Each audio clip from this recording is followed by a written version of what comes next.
আসসালামু আলাইকুম বন্ধুরা, কেমন আছেন? আশা করি ভালো আছেন। যদি এখান থেকে ভিডিওটা দেখছেন প্লিজ ফলো দিয়ে থাকবেন, ফলো দিয়ে পাশে থাকবেন। আর কেউ দয়া করে স্কিপ করবেন না, ফুল ভিডিও দেখার চেষ্টা করবেন। আজকে আমি আপনাদের মাঝে শেয়ার করতে আসছি কী রান্না করব। আজকে আমার আম্মু অসুস্থ, তাই আমাদের বাড়িতে আমার বোন আসবে, বোনের জামার আসবে, সেই জন্য আমি এখানে মাছ রান্না করব। আর এখানে হাঁস জবাই করেছি, হাঁস রান্না করব। তো বন্ধুরা দেখতেই থাকুন আমি কিভাবে আপনাদের মাঝে রান্না করব, দেখতেই থাকুন। দেখুন বন্ধুরা, আমি এই যে খোলা বেঁধে নিচ্ছি। এখানে আমি মাছ, তারপর মাছ রান্না করব। আমি এখানে আলু ডাটা দিয়ে, আর এখানে হাঁস জবা করছি। এখন হাঁসটা দিয়েছি, বাটা দিয়ে হাঁস রান্না করব। আপনারা শুধু দেখতেই থাকুন বন্ধুরা, আমার পাশেই থাকুন। আমি কীভাবে ভিডিওটি বানাই আর কীভাবে রান্না করি শুধু দেখতেই থাকুন। সত্যি বন্ধুরা, আমি কিন্তু আপনাদের মাঝে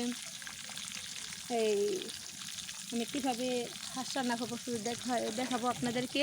আপনারা শুধু দেখবেন, শুরু থেকে শেষ অবধি দেখবেন। আসলে আমি এক হাতে ভিডিও বানাই, আমার কোনো পাশে কেউ নাই, আমি একা একা হাতে সব কিছু সামলাই। একলা একলা আমি নিজেই ক্যামেরাম্যান, আমি নিজেই একলা রান্না করি। কীভাবে করি শুধু আপনারা দেখতে থাকুন। আসলে আমার পাশে কোনো লোক নেই, আমি যে কারো ধরাবো বা কেউ আমার মানে করবো, হ্যাঁ, আমাকে হেল্প করার মতন কেউই নেই, আমি একাই। তো বন্ধুরা শুধু আপনারা দেখতেই থাকুন আমি কিভাবে রান্নাগুলো করি আর কিভাবে আমার তৈরি করি। মানে গ্রামের দৃশ্য আপনারা তো জানেনই, গ্রামের রান্নাগুলা কিভাবে রান্না হয়, এই মাটির চুলাতেই হয়। এই যে দেখুন না, লাকড়ি, এই লাকড়ি দিয়ে আমরা সবসময় মাটির চুলাতে আমরা রান্না পছন্দ করি।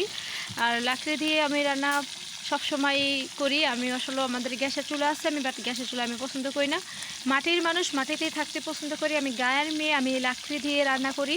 আপনারা দেখতেই থাকুন আর সবাই ফলো দিয়ে পাশে থাকবেন প্লিজ। দয়া করে স্কিপ করবেন না, ফুল ভিডিও দেখার চেষ্টা করবেন। সবাই আমার পাশে থাকবেন প্লিজ। বন্ধুরা এই যে আমি এখন হাঁসটাকে ভালো করে ক্লিন করে পরে এটা কাটে নিব।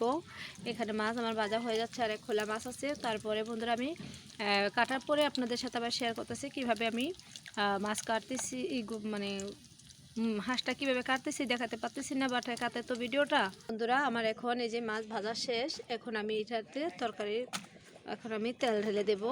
তো বন্ধুরা এই যে আমি এখানে হাঁস সাফ করতেছি। এই যে বন্ধুরা এখন আমি পেঁয়াজ দেবো এটার ভিতরে। এখন আমি পেঁয়াজ কেটে দিতেছি। এই যে বিসমিল্লাহির রহমানির রহিম। এই যে আমি এখন পেঁয়াজ কুটি দিয়ে দিলাম। তরকারিটা কীভাবে আমি তরকারিটা বসাইলাম দেখুন বন্ধুরা, আপনারা শুধু দেখতেই থাকুন।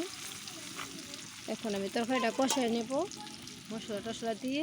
এই যে বন্ধুরা এই যে আলু দিয়ে আর ডাটা দিয়ে আমি এই যে মাছের তরকারি রান্না করব। তারপরে দেখুন বন্ধুরা এখন আমি এক এক করে মশলা দেব। এখানে আমি লবণ আছে, লবণ দেব, মরিচের গুঁড়া আছে দেব, সাথে হলুদ আছে, এক এক করে সব দিচ্ছি। আপনারা শুধু দেখুন। এই যে দেখুন আমি এক এক করে মশলা দিচ্ছি, হলুদের গুঁড়া, মরিচের গুঁড়া, লবণ, এগুলো সব দিয়েছি বন্ধুরা। এখন আমি আসলে সাথে বাচ্চা আছে তো তাই হলুদ মরিচ একটু কমিয়ে দেই। এই যে দেখুন, আপনারা শুধু দেখতে থাকুন আমি কিভাবে রান্নাটা করতেছি বন্ধুরা। আর এই যে আমার ভাত এখানে ব্লক হয়ে পড়ছে, আমার ভাত প্রায় হয়ে যাবে না, আমি ভাত ঠিক দিয়ে দেবো। ভাতের মাঠটা মানে ভাতের মাছ ঢালবো। তারপর আমি ওই চুলাতে আবার আমি চা বসাবো, বুঝতে পারছেন? আর না হলে হাঁসটা আবার রান্না করতে হবে, হাঁস বসাতে হবে।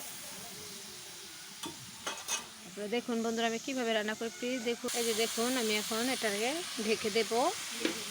আমার অবশ্যই এখন এটাকে ঢেকে দেব।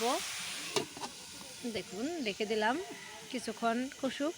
এই যে দেখুন বন্ধুরা আমি এখন এই যে ডিম ভাজতেছি, আর এখানে আমার তরকারি রান্না হচ্ছে, মাছের তরকারি। এখানে ডিম ভাজি করতেছি, এই ডিম দিয়ে পেঁয়াজ দিয়ে টমেটো দিয়ে বোনা করবো। আর এখানে আমার মাছের তরকারি রান্না করতেছি, বুঝছেন বন্ধুরা। আর হাঁস এখন আমরা কাটা হয় না। বন্ধুরা আমার এখন মাছের তরকারিটা হয়ে গেছে, বাটি যেখানে ডিম ভাজা হয়ে গেছে। আমি এখন মাছের তরকারি গোটা পাতা দিয়ে ঢেলে দিব। তারপর আমি হাঁসটা রান্না করবো, ডিম রান্না। এই যে দেখুন এখন আমি এই যে ডিম রান্না করবো। এই যে এখন মাছ রান্না শেষ আমার, এখন গোটা পাতাটা দিয়ে মাছটা উঠে নেব। তো বন্ধুরা দেখুন, না দেখুন বন্ধুরা আসলে আমার এখানে মাছের তরকারিটা কেমন হয়েছে আমি জানি না। অন্য সময় আমার তরকারিটা কালার আসে, আজকে আসলে ডাটা তরকারি দেখে কি এরকম কালার কিনে জানি না।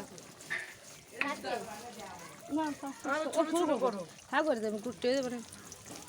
এই যে দেখুন এখানে আমার ডিম রান্না করবো, এটা টমেটো দিয়ে আমি ডিম রান্না করবো, ঠিক আছে। এখন আমি একটু জিরা বাটা নেব। দেন আমার এটা নিচেন গা মেলে তো জালটা মিবা মিবা খেলে গেল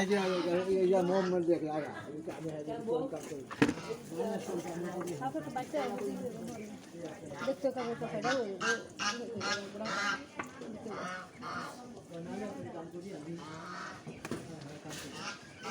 পাক কইতেছে মাহাবিলি তো করে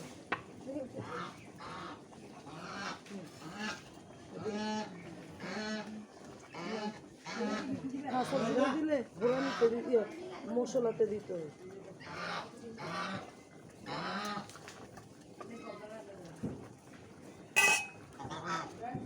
এর বাঁধা যেমন মিশ হয়ে যাচ্ছে কি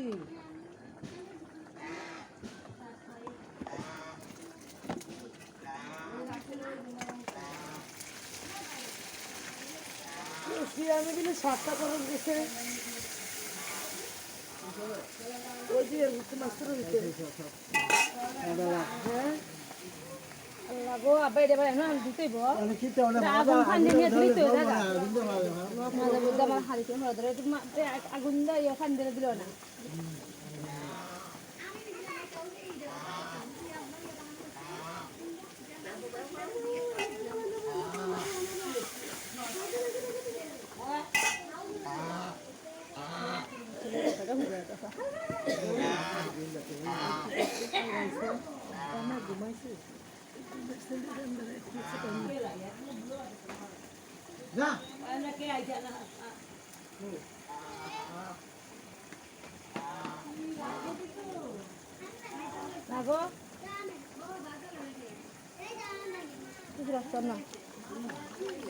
কি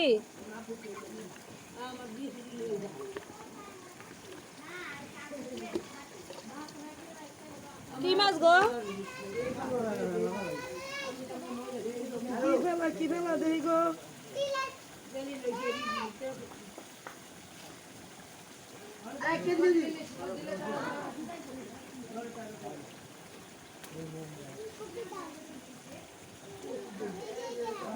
মেলা বাইনে ও মহিলা মানুষ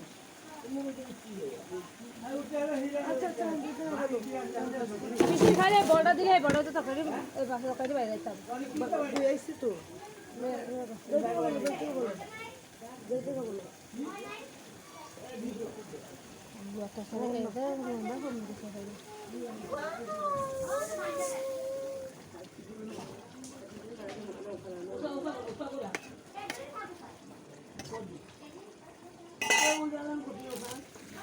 মা 7 মিনিট হয়ে গেছে এই যে দেখুন বন্ধুরা আমার এখন এই যে মাছ হয়ে গেছে এই যে বন্ধুরা এখন আমি মাংসটা বসাবো এখন এই যে দেখুন আমার মাংসটা শেষ এখন মাংসটা এই যে বন্ধুরা আমি এখন মশলা বসাইছি এই যে আস্তে আস্তে রান্না দিচ্ছি কার কার এই যে থালাবাটি লাগবে এই যে একটা আপু আসছে থালাবাটি কিনে মানে বিক্রি করতে কার কার লাগবে বলুন তো এখানে কার কার লাগবে দেখুন এই যে এখন আমি এই যে দেখুন মশলা দিতেছি রান্না বাটা দিলাম কার থালাবাটি লাগবে বলুন এই যে আন্টি আসছে আন্টি এখন এই বিক্রি আসছে কে কে লাগবে বলুন এখন এই যে আমি এখন এই যে মশলা দিয়ে দিচ্ছি এখন আমি মশলাটা কষুক একটু কষলে পরে আমি গোস্তটা দিয়ে দেবো ঠিক আছে বন্ধুরা দেখুন আপনারা দেখতেই থাকুন এই যে দেখুন আমার এখন এই যে গোস্তটা রান্না করবো এখন আমি মশলা দিয়েছি বস্তু দেখেন বন্ধুরা এই যে বন্ধুরা আমার মশলাটা হয়েছে এখন আমি মশলাটাতে গোস্তটা ঢেলা